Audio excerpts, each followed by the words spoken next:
అయితే మీకు ముచ్చట చెప్పాలల్లా పొరిగుంటి పుల్లకూర రుచి ఉంటుంది అంటారు కదా. నిజమే, 100% నిజమే. మా ఇంట్లో జామ చెట్టు ఉన్నది, మా పక్కింటోళ్ళ ఇంట్లో కూడా జామ చెట్టు ఉన్నది. నాకేమనిపిస్తుంది అంటే మా జామ చెట్టు కంటే కూడా పక్కింటి జామకాయలను ఎత్తుకోవద్దు అవుతుందల్లా.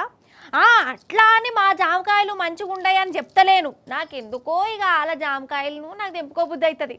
అట్లా అని పానం కొట్టుకుంటుంది అన్నట్టు అంతే. మరి మా పక్కింటోళ్ళు ఏమన్నా తక్కువనా? మా అల్లనేరుడు పండ్లు ఎత్తుకపోతారు, అదో తృప్తి కావచ్చు వాళ్ళకు. సరే, పోరగాంట్ల ఆటలు గిట్లనే ఉంటాయి. కానీ ఒక దొంగడల్లా గిట్లనే చెట్టు మీద ఉన్న పంచకాయలను ఎత్తుకోయి ఉపాయం చేసిండు. ఆఖరికి ఏమైందో మీరే చూడుర్రి.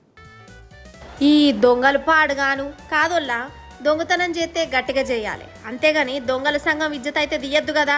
ఒకటి బెంగళూరులో గిట్లనే దొంగోడున్నాడోల్లా, పైసలు ముంగడ పెట్టినా వాడేం చేయలే. కాకపోతే పంచకాయలను చూస్తే చేతులన్నీ ఎటమంటమైనాయి.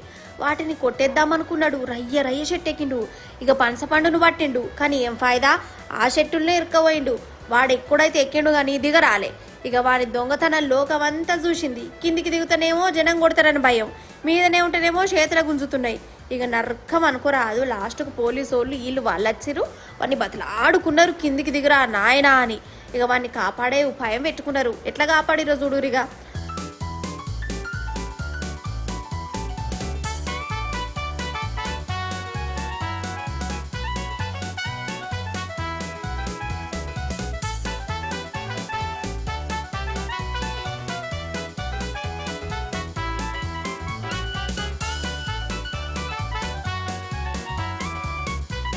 అబ్బర బిడ్డ కరెక్ట్ పడ్డాడు. ఇంకా నయం, కొంచెం ఇటు అటు అయ్యేనా అంటే కాలరెక్కలు ఇరుగు అని పంచకాయ కోసం పోతే పానం మీదకే తెచ్చుకున్నాడు.